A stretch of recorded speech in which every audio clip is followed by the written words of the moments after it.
Dr. Luke McMillan, Senior Lecturer of Games Design at Quantum College, Brisbane, set out a rational approach to racing game track design. This article divides race courses into 5 essential parts we can study to appreciate and understand them. He opens with the claim that games are about empowerment, being able to achieve and do things that you can't ordinarily, or legally, achieve in real life. He goes on to say that racing games can empower you by fulfilling your fantasy for speed, assuming you have one. So, in this article, he states 5 metrics of track design that can encourage the player to drive really fast. First, there's the race line. This is the fastest route through a course. Then there's clipping points. At one of these, you'll skim the inside edge of the corner in order to execute the fastest turn. Track width? Well, it's the width of the track. Camber is the tilt of the track from side to side. And finally, height variation. This covers the rise and fall of the road over hills and through valleys. Notice that the race line and clipping points aren't explicit features of the track itself. You can't just look at a map and determine the fastest route through a course or where you'll skim the inside of turns. Instead, those are only observable by driving the course and figuring them out. Luke McMillan is writing for game designers, though, and he suggests that the first step in designing a course can be to determine its race line. And to understand these metrics, you need to understand the physics governing your car. These are called vehicle dynamics. For empowerment, there are 2 especially important features of vehicle dynamics. Longitudinal force, which is how fast you go forward, and basically your car's speed. Lateral force, which moves your car sideways. That is to say, when you turn the car. Lateral force will compromise your car's speed. So, racing track design should complement the car's physics so that you can rush forward without slowing down from turns. Let's consider Luke McMillan's metrics in light of F-Zero-X and its track, Devil's Forest. You can approach the game in 2 ways, either with high grip or with drifting. I've chosen high grip here. To put Luke McMillan's metrics to use, I ultimately want to answer 4 questions. Are you empowered? Does the course use its metrics to let you go fast?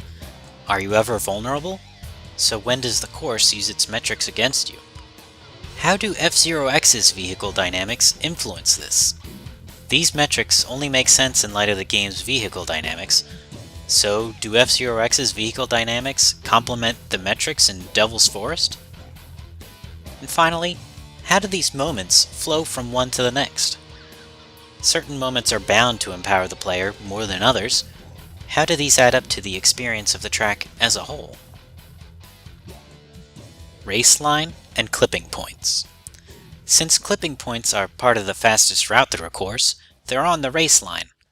Luke McMillan combines them in his article, so I'll combine them here too. This course uses plenty of gradual turns. Because they're gradual, I find I can easily execute the optimal entry point, clipping point, and exit point. This part is especially interesting, because one turn is followed immediately by another, but you can exit the first turn ready to enter the second. F-Zero-X has a unique side bash maneuver that lets you stick to an unusually tight race line. This is key for 2 tight corners on the course. This late turn has compound clipping points, which means you should approach the inside of the track multiple times within the same turn. The side bash makes this crazy race line possible. This aspect can be difficult to consider since the fastest route through a course isn't immediately clear to the player or the developer. It's a reflection of how vehicle dynamics work on a racetrack, so the race line can be emergent and changing as players discover better routes. For the purposes of this video, I'll be using my own experience. I realize there are many times better than mine, but I wanted to talk about the race line I know best. Although I can't beat the staff ghost, I hope my 1 minute 16 second time isn't shabby. Track width. The track is usually about 12 cars wide, easily allowing enough room to pass cars. Since the Grand Prix mode puts 30 cars on the course at once, this plays into empowerment by highlighting your speed relative to other racers.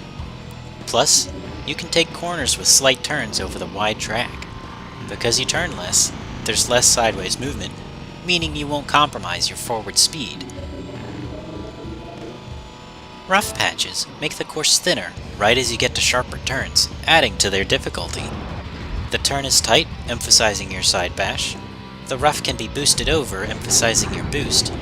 And the rough only appears during these difficult corners, making them memorable. Camber. You can easily read the race line over large, flat stretches of track. Towards the middle, though, the course twists. This takes advantage of F-Zero X's unique gravity. Usually, there's no planetary gravity. Instead, you have gravity pulling you into the track, no matter how it turns. This makes the turn gradual. Because the course is twisted into the turn, or on camber, you don't need to turn as strongly. The course has converted lateral movement, or turning, into longitudinal movement, or speed. Height variation. Most of the course is flat, giving little variation. Going into this turn, due to the camber, you can see farther ahead than you would on a flat stretch of road. So you have an easier time parsing which cars are where. By the end of it though, the track twists back down, limiting your perspective. Two hills near the end vary the course's mood. Luke McMillan describes how cresting over a hill can provide anticipation and relief, but this doesn't have much to do with how fast you can go. So now that we've looked at all these metrics in light of F-Zero X's vehicle dynamics, we can try to answer those questions. Are you empowered? With enough technique, you'll maintain speed over these difficult turns. The twisting turn empowers you because its camber lets you keep more forward speed.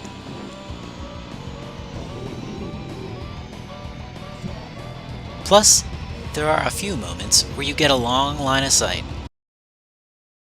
This is always to your advantage, since it allows you to apply speed with foreknowledge of where it will take you, or what cars you might collide with.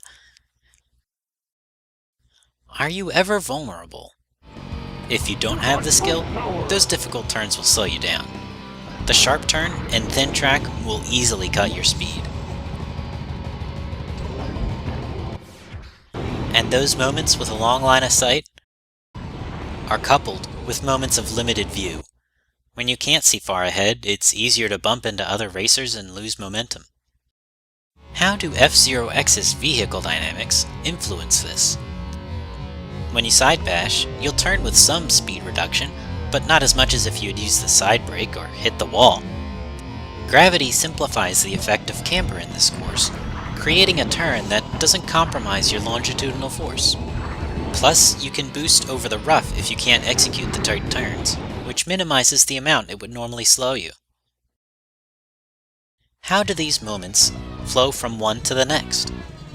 Well, the course has 2 hard stretches and 2 easy stretches. The 2 easy stretches are long, so you can build up significant speed, especially right before the finish line. Then those 2 hard stretches are hard for 2 reasons. First, the turns are sharp, and second, the course width is smaller because of the rough. Because these 2 turns are difficult for the same reasons, you'll probably get better at one if you improve at the other. So the long easy stretches are punctuated by short spikes in difficulty. This creates a course with some memorably difficult moments, but with enough easy space in between that I don't have much trouble recovering. In F-Zero X, the player is empowered by vehicle dynamics unlike any car we know today. This allows for fantastic track design, like sticking to a turn with a huge camber, and crazy moves like side bashing to maintain tight corners. This course combines thin track with sharp turns to make the hard parts even harder, but they're small compared to the full size of the track.